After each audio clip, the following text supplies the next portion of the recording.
নমস্কার, আমি সোমা। 1 জুন 2025 গোটা বিশ্বজুড়ে ঘটে যাওয়া উল্লেখযোগ্য কয়েকটি ইতিবাচক সংবাদ এখানে মেলে ধরা হলো। ইসরায়েল ফিলিস্তিন বন্দি বিনিময়ে শান্তির অগ্রগতি। গাজায় চলমান যুদ্ধবিরতির অংশ হিসেবে ইসরায়েল 200 জন ফিলিস্তিনি বন্দীকে মুক্তি দিয়েছে, যার বিনিময়ে হামাস 4 জন ইসরায়েলি সেনাকে মুক্তি দিয়েছে। এই বন্দি বিনিময় আন্তর্জাতিক সংস্থা রেড ক্রসের মাধ্যমে সম্পন্ন হয়। এই বিষয়টি অঞ্চলটিতে শান্তি প্রতিষ্ঠার পথে একটি গুরুত্বপূর্ণ পদক্ষেপ হিসেবে বিবেচিত হচ্ছে। ইয়েমেনে হুথি বিদ্রোহীদের মানবিক উদ্যোগ। ইয়েমেনের হুথি বিদ্রোহীরা 153 জন বন্দীকে মুক্ত দিয়েছে। এই বন্দীদের মধ্যে বেশিরভাগই অসুস্থ, বয়স্ক ও আহত। আন্তর্জাতিক কমিটি ফর দ্য রেড ক্রসের সহায়তায় এই মুক্তি কার্যক্রম সম্পন্ন হয়। এই পদক্ষেপটি ইয়েমেনের মানবিক সংকট লাঘবে সহায়ক হতে পারে। বাংলাদেশে স্টারলিংক সেবা চালুর অগ্রগতি। বাংলাদেশে স্টারলিংক সেবা চালুর প্রস্তুতি আরও এক ধাপ এগিয়েছে। গ্রাউন্ড আর্থ স্টেশন স্থাপনে সহযোগিতার জন্য কয়েকটি বাংলাদেশি প্রতিষ্ঠানের সঙ্গে চুক্তি স্বাক্ষরিত হয়েছে।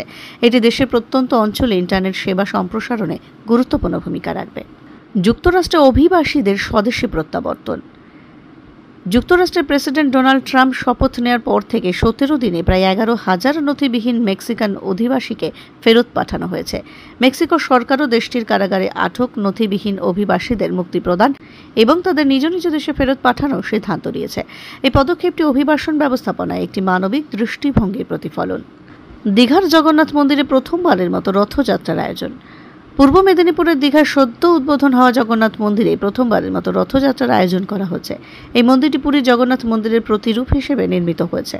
আগামী 27 জুন মুখ্যমন্ত্রী মমতা বন্দ্যোপাধ্যায়ের উপস্থিতিতে রথযাত্রা শুরু হবে, যা রাজ্যের ধর্মীয় পর্যটনে নতুন মাত্রা যোগ করবে। ভারত ফোরকাস্ট সিস্টেম চালু। ভারত ফোরকাস্ট সিস্টেম চালু করে আবহাওয়ার পূর্বাভাসের নতুন যুগ। 26 মে 2025 তারিখে ভারত সরকার ভারত ফোরকাস্ট সিস্টেম চালু করেছে, যা 6 কিলোমিটার গ্রিডে উচ্চ রেজলিউশন আবহাওয়ার পূর্বাভাস প্রদান করবে। এই সিস্টেমটি মনসুন, ঘূর্ণিঝড় ও অন্যান্য চরম আবহাওয়ার পরিস্থিতি সম্পর্কে আরও নির্ভুল পূর্বাভাস দিতে সক্ষম, যা কৃষি ও দুর্যোগ ব্যবস্থাপনায় গুরুত্বপূর্ণ ভূমিকা রাখবে। পূর্ব মেদিনীপুরের সমুদ্র তটবর্তী মন্দারমণিতে অবস্থিত অ্যামর ট্রি রিসোর্ট কমপ্লেক্সে রাজ্যের প্রথম ক্রীড়া জাদুঘর উদ্বোধন করা হয়েছে। এই জাদুঘরেই ক্রিকেট, হকি ও ফুটবলের কিংবদন্তি খেলোয়াড়দের স্মারক সংগ্রহ করা হয়েছে, যার মধ্যে রয়েছে মহেন্দ্র সিং ধোনি, বীরেন্দর সেহবাগ, অ্যান্ড্রে রাসেল, গুরবাক্স সিংয়ের 1964 অলিম্পিক হকি স্টিক এবং চুনি গোস্বামীর 1962 এশিয়ান গেমসের ব্লেজার।